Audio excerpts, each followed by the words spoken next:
আপনি আমাকে অমলকান্তির গল্প শোনাচ্ছিলেন, আপনার কি মনে হয় আপনি নিজে রোদ্দুর? রোদ্দুরই তো।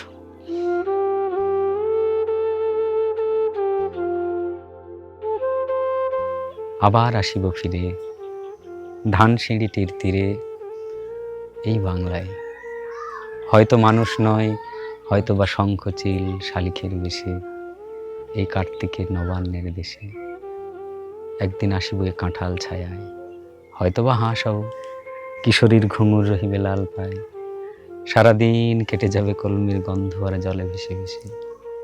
আবার আসিব আমি এই বাংলার নদী মাঠ ক্ষেত ভালোবাসি। কবিতার তো কোনো দেশ নেই, মানে মানুষ নেই, মিলে যেতে পারে, কিন্তু এই আবার আসিব ফিরে এ কবিতা একমাত্র বাঙালির কবিতা। এ কবিতা আর পৃথিবীর কারো না। নমস্কার, এই মুহূর্তে আমি দাঁড়িয়ে আছি নদিয়াতে।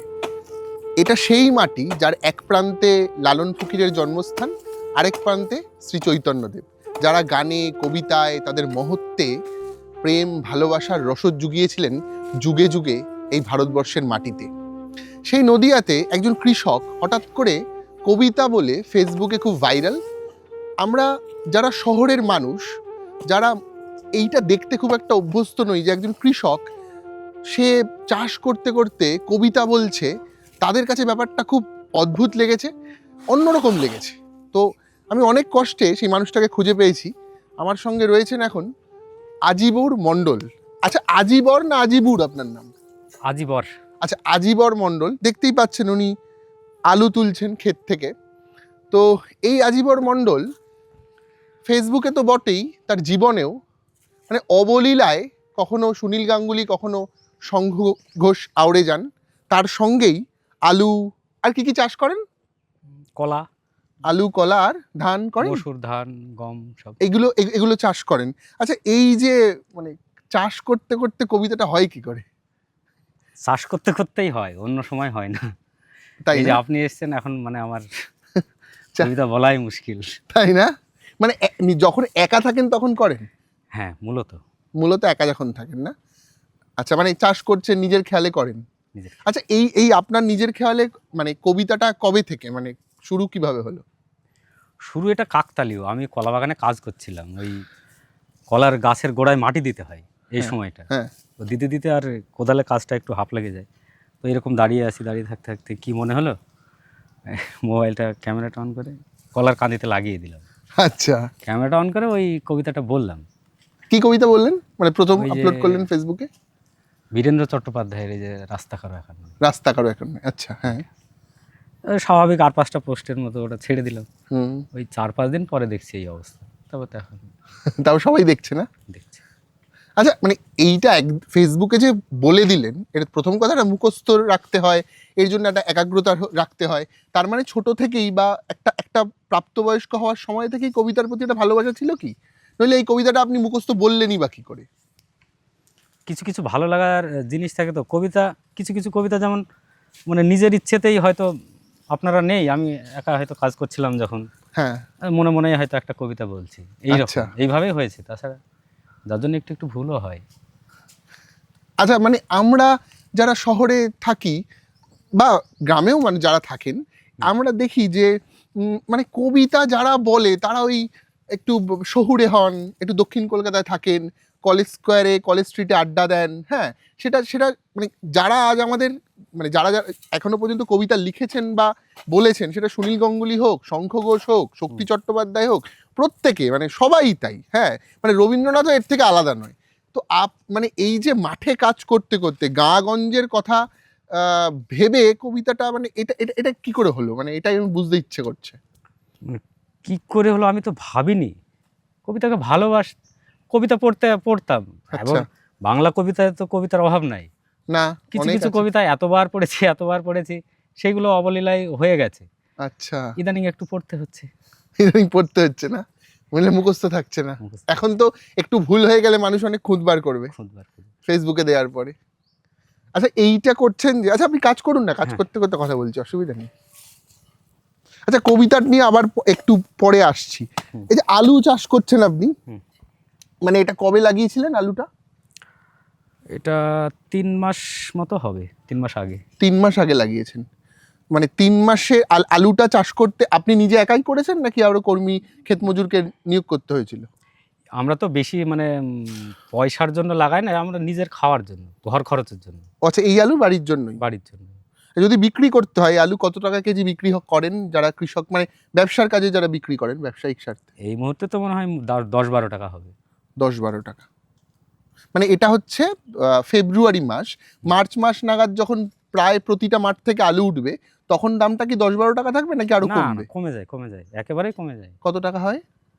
আমি তো বলতে পারবো না, তবে খুবই কমে যায় 8 টাকা 7 টাকা মনে হয়। 7-8 টাকা।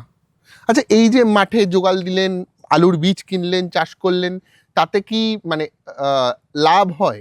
মানে মানে আমরা জানি যে পশ্চিমবঙ্গে যুগে যুগে কৃষক অবহেলিত, তার তার ঘরের ভাত, মানে সত্যজিৎ রায় নিজেই বলে গেছেন যে সোনার ফসল ফলায় যে তার 2 বেলা জোটে না আহার। হুম। তো 2 বেলা কি আহারটা ঠিকঠাক করে জোটে কৃষকের? মানে আপনার কি দেখে মনে হয়, বা আপনার নিজের ব্যক্তিগত অবস্থায় যদি একটু বলেন। জোটে তো, জোটে? আমাদের মতো করে জোটে। আপনাদের মতো করে জোটে? কৃষিকাজটা তো আমি ছোট থেকে করি, আর সত্যি বলতে আমিও তো পারিবারিকভাবে করি। আচ্ছা এই কি খরচ হচ্ছে, কি লাভ হচ্ছে, বিষয়টা বর্দাই দেখে। আচ্ছা। আর আমার হচ্ছে কাজ, আমার এই কাজ করার, আমি অত খোঁজ খবরও রাখি না যে কত টাকা সার কিনলো, ও কি সব। কিনলো। আচ্ছা। বর্দা এটা মেনটেন করে, ও বর্দাই দেখে, আমি কাজ করি আর এই বেড়াই, আড্ডা দিই। মানে এর জীবনের সাথে জড়িয়ে গেছে কৃষিটা, হুম, মানে মাঠে না আসলে ভালো লাগে না বোধহয়, তাই না? একদম। আচ্ছা, এই যে বছরভর প্রকৃতির সাথে আপনার যে যোগাযোগ কৃষির স্বার্থে, যেমন মাঝির যে যোগাযোগ, একজন কৃষকের যোগাযোগ, সেই যোগাযোগ তো একজন শহরের মানুষের নয়। মানে আমাদের ঘুম ভাঙে যে জানলাটায়, সেই জানলা থেকে আমরা কংক্রিটের কিছু দেওয়াল দেখতে পাই, আর আওয়াজ শুনতে পাই, অনেক চোখ ধাঁধানো আলো দেখতে পাই। আর আপনাদের যোগাযোগটা এই কলাপাতা, এই মাটি, এই নদী, গাছপালা, কুয়াশা, আপনারা শীতকে দেখতে পান, হেমন্তকে বুঝতে পারেন। হ্যাঁ, বা অনেক কৃষক নাকি আমি শুনেছি যে বর্ষার আগমনও বুঝতে পারে, মানে মেঘ দেখে বলে দিতে পারে এই এই বৃষ্টিটা আজকে হবে না কালকে হবে। এই যে যোগাযোগ, এই যোগাযোগ কি একজন কবিকে তৈরি করতে পারে বলে মনে হয় আপনার, বা একজন শিল্পীকে তৈরি করতে পারে? কবি, অ্যাকচুয়ালি আমি তো কবি নই। আপনি তো লেখেন। লিখি, কিন্তু ওটা যদি কবিতা হয় তাহলে তো মুশকিল। না না, কি কবিতা আর কি কবিতা না, লিখি এর তো কোনো আমার বেঞ্চমার্ক মনের নেই। আনন্দে লিখি। হ্যাঁ, সেটাই একটা তো কিছু সবাই লিখে লিখলাম, গেছে। বন্ধু মহলে হয়তো বললো বেশ ভালো হয়েছে, একটু আনন্দ পেলাম, এই আর কিছুই না। এখন আমি একটা অল্প শিক্ষিত মানুষ, আমি আচ্ছা। যদি কবিতা লিখে মনে করি এইটা কবিতা, না না, অল্প শিক্ষিত পুঁথিগত শিক্ষায় তো রবীন্দ্রনাথ নন। মানে সেটা নয়। তাহলে এই রবীন্দ্র, এইটাই তো ঠিক না। পুঁথিগত শিক্ষা দিয়ে কে কবে বড় হয়েছে? সেটা নয়। আর ওই যে বললেন না বিস্ময়, হ্যাঁ, আমরা যেমন শহরের কথা ভাবলে আমাদের বিস্ময় জাগে। কারকে কি মনে হয় শহর ভাবলে কি বিস্ময় জাগে? মানে বড় মাটির বড় তলা থেকে। বাড়ি, অনেক কিছু, পাতাল রেল দেখতে পাই, ঝা চকচকে বাড়ি ঘর। হ্যাঁ, আপনারা তেমন ঠিক এই সবুজ দেখলে বিস্ময়। এই আচ্ছা, এটা সত্যিই বিস্ময় মনে হয় আপনার কাছে, হয় নাকি আপনার মনে হয় না এর থেকে কেন আমার আমরা গ্রাম ছুটে অনেক যাই? সুন্দর? আমরা কেন কলকাতায় ছুটে যাই? আমরা ওই কেন ওই সে তো প্রয়োজনে ছুটে যেতে সায়েন্স সিটি কেন দেখতে যাই? সে তো একদিনের জন্য দেখতে যান। হ্যাঁ, সে তো ঠিকই, আপনারাও কিন্তু তো একদিনের জন্য আসেন। না, আমাদের তো মনে হয় যে শহর থেকে এখানে এসে থেকে যাই, আমাদের তো একটু এই শহরে আর থাকতে ইচ্ছা করে না। আপনি তো মুশকিলে ফেলে দিলেন। কারণ হচ্ছে গ্রাম ছেড়ে তো মানুষ শহরে চলে যাচ্ছে, তাহলে কেন যাচ্ছে? না, আপনার নিজের কথা বলুন, আপনার সত্যি বিস্ময় মনে হয় কলকাতাকে দেখে বা যে কোনো শহরকে দেখে? আমি সেইভাবে তো যাইনি, তবে মানে বেশ যাই তো কয়েকবার মাঝে। তো গেছেন। হ্যাঁ, বেশ কয়েকবার। 10 বার গেছেন কলকাতা? 10 বার হয়নি, 2-3 বার হয়েছে। 2-3 বার গেছেন। আচ্ছা, 2-3 বারে আপনি কলকাতা শহরে যা যা দেখলেন, কি দেখলেন? ধর্মতলা দেখলেন? ধর্মতলা নেমেছি, শিয়ালদা নেমেছি, শিয়ালদা থেকে আপনার এতে মেডিকেল কলেজে গেছি, ভাগ্নের আচ্ছা। একসময় ভর্তি ছিল, হ্যাঁ, এটা তো আপনার প্রয়োজন। প্রয়োজন। হ্যাঁ, আমি আমি আমি এই জায়গাটা আসতে চাইছি। দেখতে দেখতে বলতে গেলে ওই সায়েন্স সিটিতে একবার ঢুকেছিলাম, ভালো লেগেছে? ভালো লেগেছে। এটা কি সত্যি, মানে সায়েন্স সিটির আশপাশটা তো বড় বড় গাড়ি, এই ব্রিজের ওপর দিয়ে আরেকটা ব্রিজ, হ্যাঁ, এই যে এইটা সত্যি বিস্ময় মনে হয়েছে আপনার, নাকি মনে হয়েছে আমার ওই সাদামাটা যা মধ্যবিত্ত? দেখিনি সেটা না, সেটা দেখতে পাওয়াই তো বিস্ময়। আচ্ছা। তো দেখিনি তো বড় বড় বাড়ি, বড় বড় গাছ, এই গাড়ি, সেগুলো দেখলে তো বিস্ময় হবে। আচ্ছা, এই যে বড় বড় বাড়ির কথা বলছেন, ওই বাড়িতেই সুনীল গাঙ্গুলি তার নিজের জীবন কাটিয়েছেন, যে যে কবির কবিতা আপনি মাঝে মাঝে আওড়ান। হ্যাঁ, মানে আমরা দেখেছি যে যুগে যুগে সমস্ত কবি তার জন্মগ্রামে হলেও সে শহরে শিফট করে গেছে। মানে এর থেকে কেউই খুব একটা ব্যতি নয়, আমি কোনো না, নাম মনে ওই করতে পারছি না। সুনীল গঙ্গোপাধ্যায় নাদের আলী আমার কত বড় হলে হ্যাঁ, 3 প্রহরের বিল 3 দেখাতে পরে নিয়ে বিল যায়। লিখতে যায়। তার মানে সুনীল গঙ্গোপাধ্যায় 3 প্রহরের বিল চেনে, চেনে, তাই না? ডেফিনেটলি চেনে। অবশ্যই নাদের আলীকেও চেনে। হ্যাঁ তারপরে শরৎচন্দ্র চট্টোপাধ্যায় আমিনাকেও চেনে। হ্যাঁ হ্যাঁ, সেটাই বলছি। ধরুন সে জসিমউদ্দিনের আসমানি হোক, কিংবা নাদের আলী হোক, কিংবা ধরুন সকলেই সকলেই মানে বিভূতিভূষণের অপু দুর্গার কথাই বলছি। বিভূতিভূষণের অপু দুর্গার যে জন্ম, সেটা তো আপনার বাড়ি থেকে কাছে, এই তো বনগাঁ, এখান থেকে হয়তো বেশি দূর নয়, মানে পাশের জেলা। কিন্তু সেই বিভূতিভূষণও কিন্তু তার কর্মজীবন কাটিয়েছে কলকাতা শহরে, ট্রামে চড়েছেন। হ্যাঁ, উনি কলকাতাকে এবং গ্রামকে মিলিয়েছেন ওই ওই তেতালার ঘর ইলেকট্রিক আলোতে বসে, যেটা পরবর্তীকালে আমরা দেখেছি সত্যজিৎ রায় সিনেমাতেও। এই যে মানে কবিদের গ্রাম থেকে শিফট হয়ে যাওয়া আসলে কি গ্রামের সাহিত্য জীবনকে কোথাও ক্ষতি করলো আপনার মনে হয়? গ্রামের সাহিত্য আলাদা হয় আমি বলতে পারবো না। না, আলাদা হয় না। আমি বলছি একটা আসমানিকে আমরা পড়ছি হচ্ছে আমার কলকাতা শহরের কবিতার বইতে, বা এই নদের আলীকে পড়ছি আমি কলকাতা শহরের বইতে। এবার এই জসিমউদ্দিনরা, এই সুনীল গাঙ্গুলিরা যদি গোটা জীবনভর এই সহচর্যেই বাঁচতো, এই আলু তুলে এই কলা পাতার নিচে এই ধান খেতেই বাঁচতো কিংবা কাজ করতো, তাহলে মনে হয় না যে আপনার এই এই এই মানুষগুলোর মানে এই যে গ্রামের বাকি মানুষগুলোর সান্নিধ্যে থাকার ফলে গ্রাম আরো বেশি ডেভেলপড হতো, আরো বেশি সাহিত্য প্রেম জাগতো তাদের মনে। এই ছেলে মেয়েগুলো আর বিহারে কাজ চাকরি করতে হয়তো চলে যেত না, চাষটাকে আরেকটু ভালোবাসতো, ওই রকম বলতে গেলে বা সবাই ইঞ্জিনিয়ার হতে চাইতো না। কবিতা সুনীল গঙ্গোপাধ্যায় গ্রাম নিয়ে যা লিখেছেন, বিভূতিভূষণ বন্দ্যোপাধ্যায় গ্রাম নিয়ে যা লিখেছে, সেগুলো তার ছোটবেলার স্মৃতি থেকে, বা হয়তো গ্রামে থেকেছেন এক সময়, তার বড় হওয়া তো ওনার ওখানে। হ্যাঁ, এবার সেইগুলোই তো গ্রামের ছেলেরাও পড়ছে, শহরের ছেলেরাও পড়ছে। তাহলে তো এখানে তো আদান প্রদান হচ্ছেই আমাদের ইয়ের সংস্কৃতির, হচ্ছে না? তা হচ্ছে। হ্যাঁ, ওনারা থাকলে একটু ভালো হতো না? কি করে মানে থাকবে? কবির জীবন তো শুধু কবিতা লেখা নয়, তার যে আড্ডা, এই যে আপনি যে আপনার যে বন্ধুদের সাথে আড্ডা মারছেন সন্ধেবেলা, সেই আড্ডায় যদি সুনীল গাঙ্গুলির কবিতা থাকে বা আপনার নিজের লেখাই কবিতা থাকে, সেইটা আপনার মনে হয় না যে এই আড্ডাটাকে অনেক বেশি সমৃদ্ধ করে? রাদার সেই আড্ডায় হয়তো পলিটিক্যাল কথাবার্তা হতো বা অন্যান্য সংসার জীবনের মানে ছোটখাটো আলোচনা হতো, সেটা বাদ দিয়ে আপনার আলোচনায় উঠে আসছে কবিতা একটা গ্রামীণ সাধারণ চা দোকানে। যে আড্ডা কিন্তু একসময় কলেজ স্ট্রিটে বসতো, লোকে বলতো হাউস অফ কমন্সের আড্ডা, মিত্রায়ণ ঘোষের আড্ডা। হ্যাঁ, বা এই আমরা দেখেছি রাসবিহারীর মোড়ের আড্ডা, এই আড্ডা থেকে কত বড় বড় মানুষের জন্ম হয়েছে, সলিল চৌধুরী, তরুণ মজুমদার, অনেক লোক। এই আড্ডাগুলো গ্রাম থেকে হারিয়ে গিয়ে শহরে শিফট হয়ে যাওয়ার ফলে গ্রামের এই জীবনের সঙ্গে সাহিত্যগুলো আস্তে আস্তে হারিয়ে গেল, তারা শুধুমাত্র বইতে থেকে গেল। এগুলো একটু জটিল প্রশ্ন। বলতে গেলে সত্যি বলতে এত জানাশোনা তো আমার নেই। হ্যাঁ, আমি বইতে কবিতা পড়েছি, কবিতাটাকে একটু হয়তো প্রকাশ করতে পেরেছি, হ্যাঁ, এবং আমার এই পরিস্থিতিতে কবিতা বলা দেখে মানুষের ভালো লেগেছে। আচ্ছা, সাহিত্য জ্ঞান যে প্রচুর, সামান্যও নেই, প্রচুর কি বলবো। তবে আমাকেই যদি এই যে বললেন আমি কবিতা লিখি, হ্যাঁ, যাই লিখি, হ্যাঁ, সেটা যদি প্রকাশ করতে হয় আমাকে তো কলকাতাতেই যেতে হবে, হ্যাঁ, এটা ঠিক। তাই না? বইমেলাটা কলকাতাতেই হবে, বইমেলাটা কলকাতাতেই হবে, যেতে তো হবে। আমরা তো শহর বাদ দিয়ে তো গ্রাম হয় না, গ্রাম বাদ দিয়েও শহর শহর হয় না, ঠিক।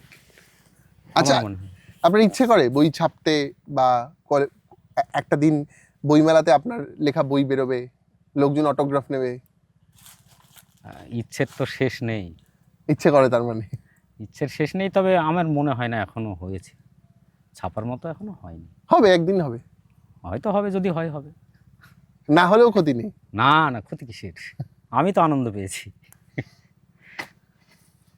আচ্ছা, আপনি বললেন যে আপনি পড়াশুনো কম করেছেন বা করা হয়ে ওঠেনি, এটার কারণ কি? আপনার তো পড়াশোনার সাথে যোগাযোগটা ভীষণ ভালো, মানে আপনি তো সেই ছেলেগুলোর মতো নন ছোটবেলায় যারা পড়াশোনা করতে চাইতো না। হ্যাঁ হ্যাঁ, চাইতেন না? সেই রকমই তো, খুব ফাঁকি দিয়েছি পড়াশোনায়। তাহলে মানে এত ফাঁকি দেওয়ার পরও আজও কবিতার বই পড়ছেন বা পড়াটা লেখালেখির মধ্যে আছেন? মানে পড়াটা দরকার। এখন তো নিজের প্রয়োজনে পড়ি, মানে এখন অন্য প্রয়োজনে পড়ি, আর তখন বুঝতে পারিনি যে পড়াশোনাটা দরকার। আচ্ছা। এখন বুঝতে পারি পড়াশোনাটা দরকার ছিল, খুবই দরকার, সবারই দরকার আমার মনে হয়, সত্যি দরকার। আর এখন তো সব কিছু সহজলভ্য, এই যে মোবাইল, মোবাইলে দেখি তো প্রচুর মানুষের কথাবার্তা, এই আপনাদের যেমন কথা শুনি, উদ্বুদ্ধ হই সত্যি যে আরেকটু জানা দরকার, আরেকটু জানা দরকার, কিন্তু জানার হয় কই, লবডঙ্কে কিছুই হয় না। মোবাইল কি অনেক অনেক কিছু শেখালো আপনাদেরকে বা আপনাকে? একটা মোবাইল না থাকলে তো আপনাকে আমি চিনতাম না, বা কেউ চিনতো না। এই যে ফেসবুকে বড় বড় বিদ্বজনেরা আপনার কবিতা আজকে শেয়ার করছে, মোবাইল তো অনেক কিছু দিল, তার মানে অনেক খারাপের পাশাপাশি ভালো বলা। হ্যাঁ, অবশ্যই। ফেসবুক কবে থেকে করেন? 17-18। 17-18 সাল থেকে।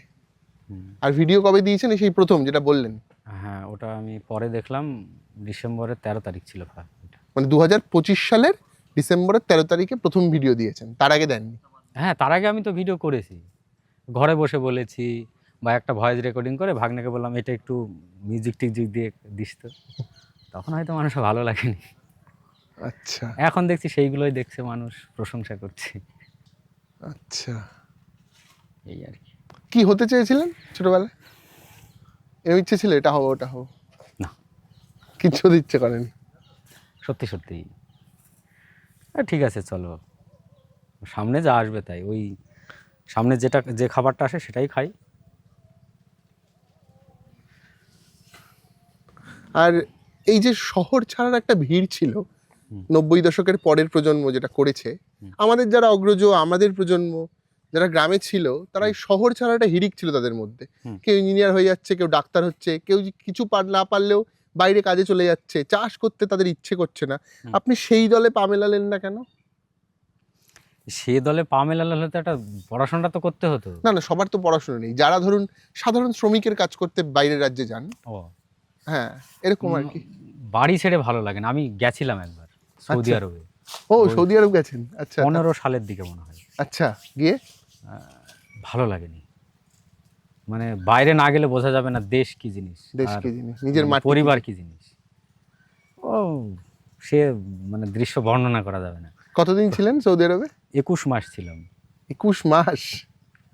প্রথম মাসটা মোটামুটি কেটেছে, তারপরে আর দিন যায় না। প্রায় 2 বছর তো। হ্যাঁ, তারপরে আমাকে ছুটি দিয়েছিল যাব বলে। হ্যাঁ, আমি আর যাই, কি বাড়ি এসে থেকে গেছেন?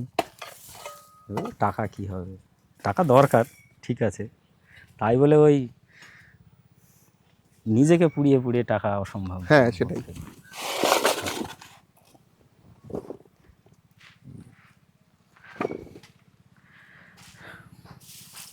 আপনার সৌদি আরবকে দেখে বিস্ময় মনে হয়েছে যে বলছিলেন? সেটা আরো বড় ব্যাপার, কলকাতার থেকেও বিরাট। বিষয়টা প্রথম দিকে ছিল, তারপরে যত দূর তাকায় দেখি লাল মরুভূমি, সেও একটা বিস্ময়। সেও বিস্ময়, হ্যাঁ সত্যিই তো। যন্ত্রণার বিস্ময়, যন্ত্রণার বিস্ময়। বৃষ্টিহীন। তারপরে খেজুর বাগান দেখেছি, যেটা কোনোদিন দেখিনি, ভালো লেগেছে। কি মিস করতেন ওই জায়গায় সব থেকে বেশি? পরিবারকে তো করতেনই, আর এই এই গ্রাম গ্রাম বাংলা, এই মাঠ, এই ময়দান, বন্ধু বান্ধব। আচ্ছা, খুব বন্ধু বান্ধব জীবনে খুব মানে জুড়ে আছে আপনার, কথা শুনে মনে হয়। আমি সেদিনকে ফোন করলাম আপনাকে, বললেন একটু আড্ডা মারছি বন্ধুদের সাথে সন্ধ্যাবেলা। খুবই খুবই খুব জুড়ে আছে। খুব, মানে সত্যি বলতে এই একটু হলেও তো মানুষ আমাকে শুনছে, যতটুকুই হোক, মানে এতে আমার যা খুশি। ও কি বলবো আপনাদের, ওই কদিন পরে প্রথম ভিডিওটা যেদিন মিলিয়ন ভিউ হলো, হ্যাঁ, প্রতিদিনই আড্ডা হয়, হঠাৎ একদিন দেখছি কেক মিষ্টি মিষ্টি নিয়ে চলে গেছে, আমি জানিই নি কিছু। এই সবাই অবস্থা। কেক মিষ্টি নিয়ে এসছে? ওরাই। তাই? বাহ। ওরা আপনার মানে আপনার বন্ধুরাও নিশ্চয়ই আপনার কবিতার মানে ভীষণ গুণমুগ্ধ ফ্যান যাকে বলে। ফ্যান ট্যান তো বুঝি না, ভালোবাসি। সবাই ভালোবাসে, সবাই শোনে। মানে প্রথম কবিতা কাকে পড়ে শোনান বা শুনিয়েছিলেন? আমার লেখা? হ্যাঁ, প্রথমে বলেছি কবি নই। লেখা লেখা ধরে লেখা মনে নেই আমার। একটা মানে ভালো অভ্যাস না বদ অভ্যাস কি জানি, প্রথম জীবনে যখন লিখতাম, হ্যাঁ, হয়তো ওই মোড়ের মাথায় দাঁড়িয়ে আছি, অনেক আছে, আমি ওই সিগারেটের ওই প্যাকেটেও লিখেছি, একটা সিগারেটের প্যাকেট পড়ে আছে, 4টে লাইন লিখলাম, ফেলে দিচ্ছেন। ওইটাই বেশি করেছি। এই ফেসবুকে এসে লেখাগুলো এখন ফেসবুকে ছাড়ি। আর এখন কি কলম বাদ হয়ে মোবাইলে? মোবাইলেই টাইপ করি। আচ্ছা, আর আমি চিন্তা করতে পারি না বেশি সময়, তো লিখে ফেলেন। আধ ঘন্টা, তার চাইতে বেশি চিন্তা আমার দ্বারা সম্ভব না। আচ্ছা ভালো লাগে না, এক জায়গায় স্থির থাকতে ইচ্ছে করে না। আচ্ছা, মানে এইটা কত বছর আগে প্রথম কবিতা বা আমি লেখা ধরে নিলাম আপনার? আচ্ছা আচ্ছা, লেখা তখন মনে হয় 6-7 এরকম পড়ি, ক্লাস 6-7-এ। তখন আমি তো নাজিরপুর স্কুলে পড়তাম, হাই স্কুল। আচ্ছা, আমি ওই স্কুলে থাকাকালীন কোনো পত্রিকা বেরোয়নি, নারায়ণপুর থেকে বেরোতো। তো ওই একটু একটু লিখতে পারি, বন্ধুরা জানে, একটা কবিতা লিখে দিবি, আমি পত্রিকায় দেবো। আচ্ছা, সেই লিখেছিলাম কিছু একটা, স্কুল নিয়েই লিখেছিলাম, মনে নেই। কি পত্রিকার নাম কি? ওদের পত্রিকার নাম ছিল সম্ভবত স্পন্দন। স্পন্দনে লিখেছিলেন প্রথম? নারায়ণপুর, না না, আমার নামে লিখিনি, তাহলে সেই বন্ধুকে লিখে দিয়েছিলাম। বন্ধু লিখে, ও বন্ধুর নামে। আর তার মানে ওই ছোটবেলায় অনেকে সেই প্রেমপত্র লিখতে হতো, আপনাকে দিয়ে নিশ্চয়ই লেখাতো কেউ কেউ লাইন টাইন? ও বলবো না, আপনার বন্ধুরা নিশ্চয়ই লিখিয়েছে আপনাকে মানে দিয়ে। ওই যাত্রার পার্টের খাতা হ্যাঁ আর ওই জিনিস কত লিখেছি জীবনে ঠিক নেই। হ্যাঁ, বোঝাই যাচ্ছে। এই কাজ করতে করতে একটা কবিতা মনে আসছে আপনার এখন? এক লাইন শোনাবেন? দু লাইন, এক লাইন না। কি কবিতা শোনাবো? যা খুশি। আমার নিজের ওই সুনীল গাঙ্গুলির কবিতা খুব প্রিয়, হুম। যদি শোনান। সুনীল গাঙ্গুলির অমলকান্তি, অমলকান্তি শোনায়। অমলকান্তি আমার বন্ধু, স্কুলে আমরা একসঙ্গে পড়তাম, রোজ দেরি করে ক্লাসে আসতো, পড়া পারতো না, শব্দরূপ জিজ্ঞেস করলে এমন অবাক হয়ে জানালার দিকে তাকিয়ে থাকতো যে দেখে ভারী কষ্ট হতো আমাদের। আমরা কেউ ডাক্তার হতে চেয়েছিলাম, কেউ মাস্টার, কেউ উকিল।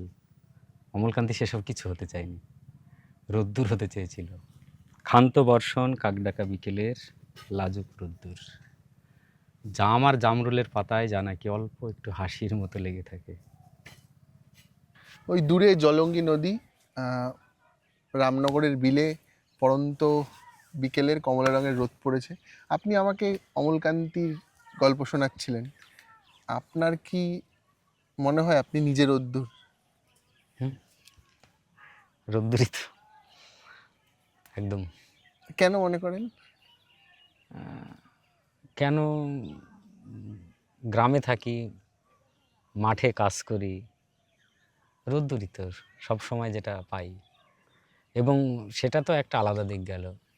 এবং নিজের অমলের যে রোদ্দুর হওয়ার বিষয়টা, নিজেকে যে একটা জায়গায় করা, দাঁড় করানো, আমি তো সেটাই একদম খোলা, কোনো বাধা নেই। রোদ্দুর হওয়া মানে তো সেইটাই। বাধা নেই মানে আপনি কি মানে কোন বাধার কথা বলছেন? তার চাকরি জীবন, বৈভব, হ্যাঁ, সংসার জীবন, কোনো কিছুর মধ্যেই বাধা হতে চাননি কখনো? সেরকমই। কিন্তু আপনি তো বেঁধেছেন, আপনাকে তো বেঁধে রেখেছে এই গ্রাম বাংলা, এই প্রকৃতি, এই মাঠ, এই নদিয়া জেলা, আপনার বন্ধু বান্ধব। সে যে যেখানেই থাকুক, সে বাঁধন তো থাকতেই হবে। সেই বাঁধনটা তো ইচ্ছাকৃতভাবে চেয়েছেনও আপনি। হ্যাঁ, অমলকান্তি যেমন চেয়েছিল ওই।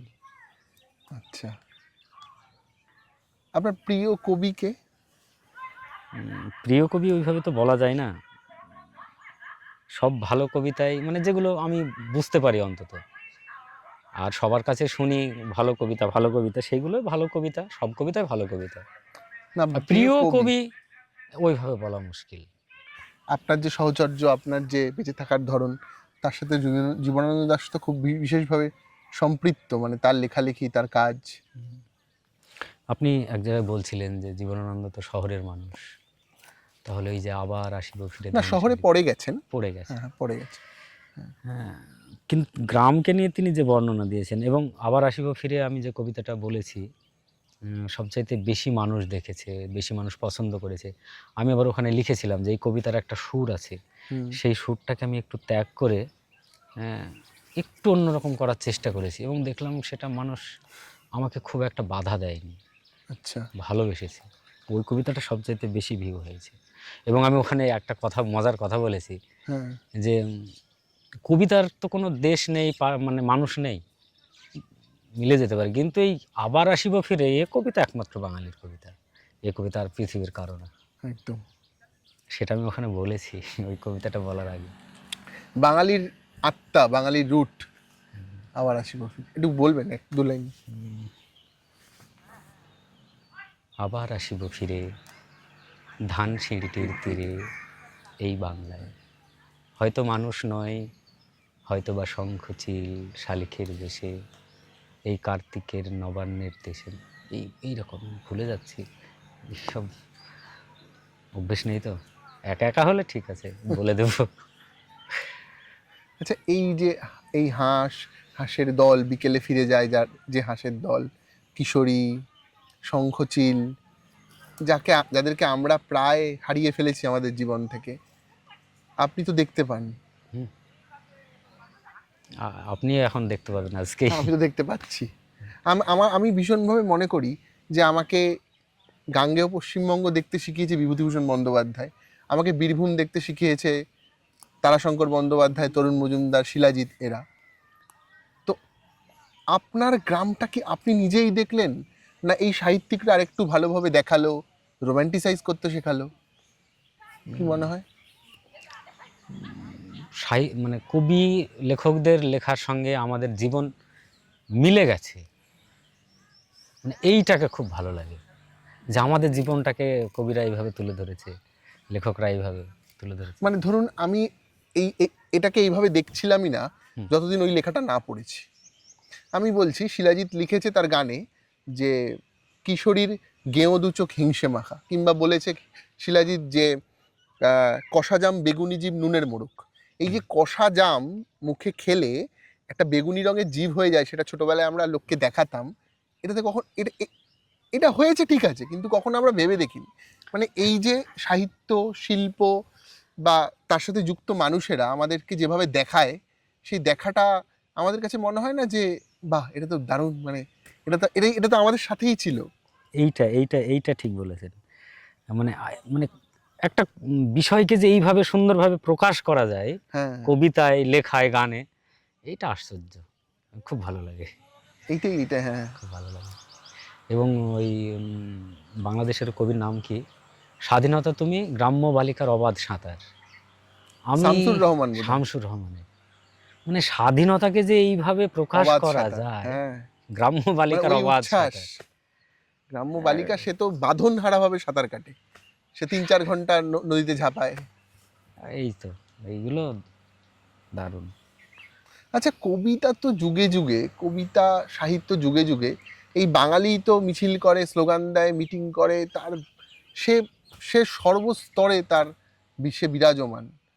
এই বাঙালিকে তো একটা সলিল চৌধুরী মিছিল করতে শিখিয়েছে, বলেছে গ্রামনগর মাঠপাথার বন্দরে তৈরি হও, কার ঘরে জলনিধি চির আধার তৈরি হও। এই যে ভাষ্য, মানে কৃষকের কণ্ঠে এই ভাষ্য থেকে তো একসময় উত্তাল হয়েছিল শহর কলকাতা, এই ভাষ্যটা কোথাও গিয়ে নিভে যাচ্ছে। আপনি নিজে, আপনার মনে হয় না যে যখন আমার দেশে প্রায় প্রত্যেক দিন কৃষক আত্মহত্যা করছে, ফসলের দাম পাচ্ছে না কৃষক, আপনি নিজে একজন কৃষক, আপনার কবিতার ভাষা দিয়ে এই বিপ্লব, এই এই এই আগুন বেরিয়ে আসুক, বা আপনি চান না, বা আপনি বলবেন না কখনো? কারণ আপনার পড়শি একজন কৃষক তো আলু চাষ করে আত্মহত্যা করছে, আপনার গ্রামে না হোক পরের গ্রামে, পরের গ্রামে না হোক তার পরের গ্রামে। এইটা কিভাবে দেখেন? আমি আগে আপনাকে বলছিলাম যে আমি খুব অল্প শিক্ষিত এবং থাকি প্রত্যন্ত এলাকায়। শিক্ষিত বলে কিছু হয় না। থাকি প্রত্যন্ত এলাকায়, মানে পৃথিবীর খবর খুব কম জানি, কম জানেন। তবে কিছু কিছু শুনি, কোথাও কোথাও এরকম হয়, সেগুলো অবশ্যই বেদনাদায়ক। বা যদি কখনো সুযোগ আসে, আমার যদি মনে হয় হ্যাঁ এই নিয়ে একটু কথা বলাই যায়, বলা উচিত মনে হয়।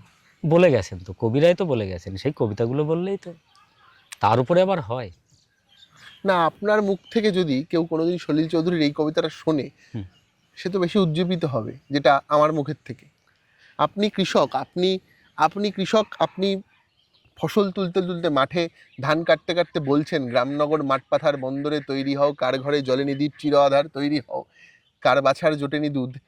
এইটা আপনার মুখ থেকে বললে বাঙালির রক্তে যে তেজ আসবে তা কি আমাদের মুখ থেকে আসবে? কবিতা তো, যে কবিতার কথা বললেন, অনেক আগে লেখা হয়েছে। তো আমাদের রক্তের তেজ কি এখন নেই? বলার পরে তৈরি হবে। হ্যাঁ, কিছুটা তো নেই, আমি তো কিছু বলবো। ম্লান হয়েছে। বাঙালি এবং আন্তর্জাতিক নয়। আমার কথা যে কবিতায় আছে, আমি তো চাষি, আমার কথা যে কবিতায় আছে আমি তো বলবো সে কবিতায়, ভবিষ্যতে অবশ্যই বলবো। তারপরে কে উদ্দীপ্ত হবে না নির্লিপ্ত হবে আমি জানি না। কবিতা আমি বলবো, আমি কবিতা বলতে ভালোবাসি, কবিতা বলবো। তারপরে কে উদ্দীপ্ত হবে না ডেফিনেটলি, নিস্তেজ হবে ডেফিনেটলি আমি জানি না। হ্যাঁ, সে তো কবি লিখে গেছেন, আমি কবির না, কথা বলবো। প্রত্যেক কবি প্রেমের কবিতাও লিখেছে, বিদ্রোহের কবিতাও লিখেছে, সে তো ডেফিনেটলি। হ্যাঁ, আমি এটাই বলছি, মানে কিন্তু আপনার মুখ থেকে বললে সেইটা অনেক বেশি মানুষের কাছে পৌঁছবে, হয়তো। যেভাবে এখন পৌঁছচ্ছে। তাহলে তো ভালো, পৌঁছুক। হ্যাঁ, পৌঁছুক। ভালো থাকবেন। আমরা অনেকক্ষণ কথা বললাম আজিবরদার সাথে। বিকেল হয়ে এলো, আমাদের বাড়ি ফিরতে হবে। নদীয়ার এই প্রত্যন্ত গ্রামে একটা মানুষ চাষবাস করছেন, গান গাইছেন, আপন মনে কবিতা বলছেন। আবার আমি খোঁজ নিয়ে জানতে পারলাম উনি হোমিওপ্যাথি ডাক্তারও করেন। না না, হ্যাঁ হ্যাঁ, করেন করেন। ওই আমাদের রামনগর হিতৈষী সংঘ, হ্যাঁ। ওখানে একজন ডাক্তার আসেন। আচ্ছা। 18 সাল থেকে আসছেন উনি, ও। বিনা পারিশ্রমিকে আসেন। আমরা হেল্প করি, একজন নাম লিখে দেয়, একজন প্রেসক্রিপশন লিখে, ও, আমি আচ্ছা। ওষুধটা দিই। ও, আপনি ওষুধ এই ছাড়েন। ওষুধটা দিতে দিতে একটু একটু শিখেছেন। কিছু ওষুধ বাড়িতে রেখেছি, নিজেদেরই কাজে লাগে, ওই একটু আধটু। তো যাই হোক, একটা নির্লোভ মানুষের সঙ্গে কথা বলছিলাম এতক্ষণ ধরে। আমাদের যে শহরের জীবন, স্পটলাইটে থাকার নেশা, তার অনেক দূরে এই মানুষেরা থাকেন। ওনাকে নিয়ে আর বলার বেশি কিছু নেই, কারণ আমরা অনেক বেশি দেখে ফেলেছি, জেনে ফেলেছি ওনাকে নিয়ে ফেসবুকে, ওনার কবিতা শুনে। ওনার একটা কবিতাওয়ালা বলে চ্যানেল আছে, ইউটিউবে সদ্য এসেছেন। উনি চেষ্টা করছেন ওনার মতো করে এই মাঠ ঘাট নদীর পাশে বসে কবিতা বলতে। কখনো নিজে লিখছেন, কখনো আমাদের প্রিয় কবিদের কবিতা বলছেন। আপনারা পারলে সেই চ্যানেলটিতেও যাবেন, দেখবেন, সাবস্ক্রাইব করবেন। আমি এই ভিডিওর ডেসক্রিপশানে ওই লিঙ্কটাও দিয়ে দিচ্ছি, পারলে পাশে থাকবেন, দেখতে থাকবেন হাউ। ক্যামেরায় দীপের সাথে পঞ্চানন, নদিয়া।